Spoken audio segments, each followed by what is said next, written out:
Imagine stepping into a battlefield where reality itself becomes a weapon.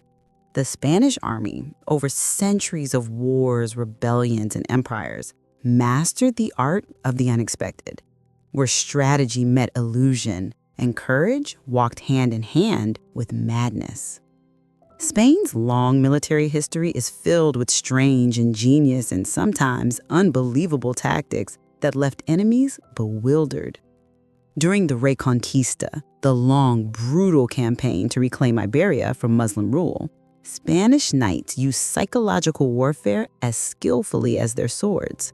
They would march at night, lighting hundreds of torches to make their armies look larger than they were. Some even tied torches to oxen and sent them running toward enemy lines, creating the illusion of a massive cavalry charge. Terrified Moorish scouts would flee, convinced they faced a force too great to defeat. But perhaps one of the strangest Spanish tactics was born not on the battlefield, but in the mind of a visionary, Hernán Cortés. When he arrived in the New World in 1519, he faced an empire with millions of warriors, the Aztecs. Yet Cortés did something extraordinary. He burned his ships, literally. With the ships gone, his men had no way back. Their only path was forward, victory or death. That single act of destruction became one of the most famous psychological tactics in history. It wasn't just a statement, it was a message to his troops. There is no retreat. Against impossible odds, they conquered an empire. But Spanish cunning didn't stop there. During the 16th and 17th centuries, when Spain ruled vast territories across the world, its soldiers and generals developed unconventional strategies to outsmart larger and more powerful foes. In naval warfare, Spanish captains sometimes used fire ships, old vessels loaded with gunpowder, pitch, and oil. They would light them ablaze and send them drifting into enemy fleets, turning the sea itself into a weapon. One such tactic nearly destroyed the British fleet during the Anglo-Spanish War, proving that a single burning ship could change the course of battle.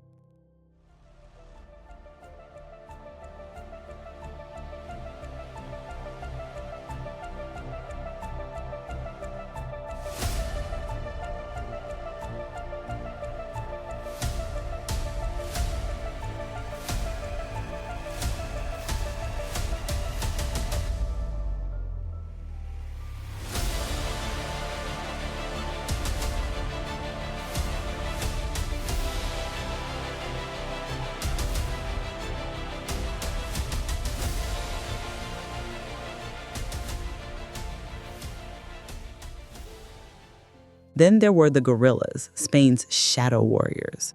During Napoleon's invasion in the early 1800s, the Spanish people invented modern guerrilla warfare. They didn't fight in open fields, but ambushed, vanished, and struck again. They used fake road signs to lead French soldiers into dead ends and false bridges that collapsed under the weight of cavalry. Farmers became snipers, monks became spies.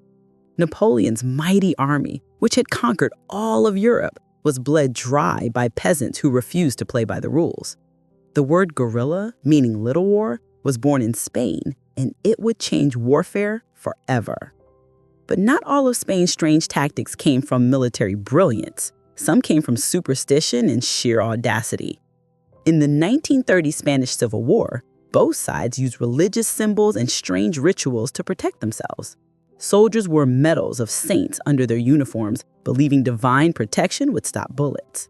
Some units even marched into battle carrying statues of the Virgin Mary, while others painted crosses or occult symbols on tanks for good luck. The mix of faith and fear created an eerie kind of psychological armor.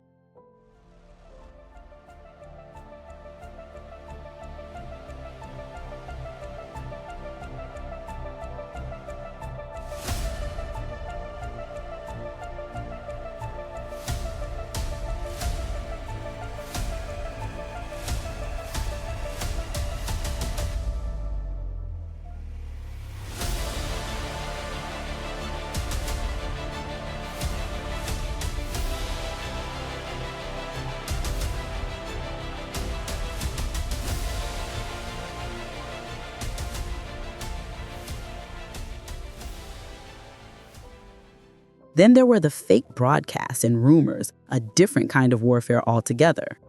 Franco's forces mastered propaganda, spreading false news of victories and invented atrocities to confuse the enemy and crush morale. In one campaign, they broadcast recordings of machine gun fire and marching boots at night to convince Republican troops that reinforcements were arriving.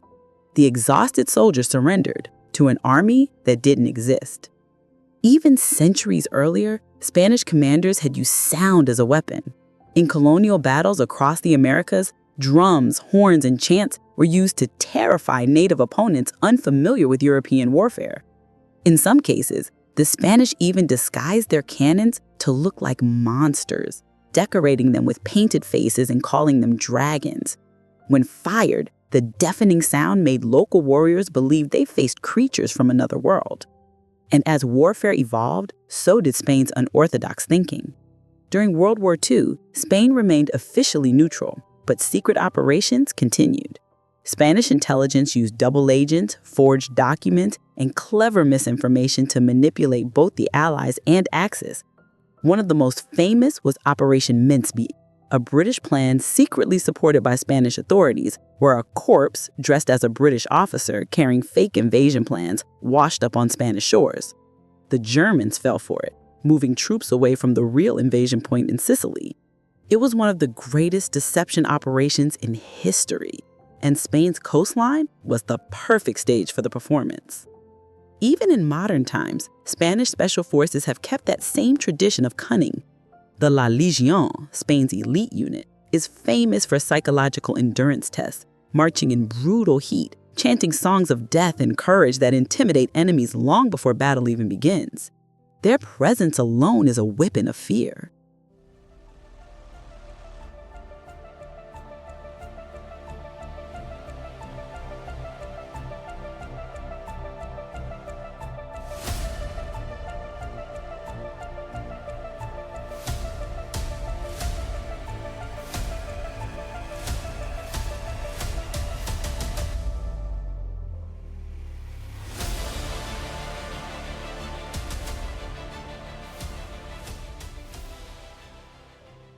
From burning ships to phantom armies, from mystic symbols to masterful deception, Spain's history of military trickery reveals a nation that has always fought with brains as much as with brawn. Every strange tactic told a story of survival, of a people who learned that victory often belongs to those who dare to think differently. Because in war, sometimes the weirdest idea is the one that wins. Did this journey through Spain's strangest strategies surprise you? Then check out What If the Viet Cong Had Drones in Vietnam, a video that explores how modern technology could have rewritten one of history's most brutal wars.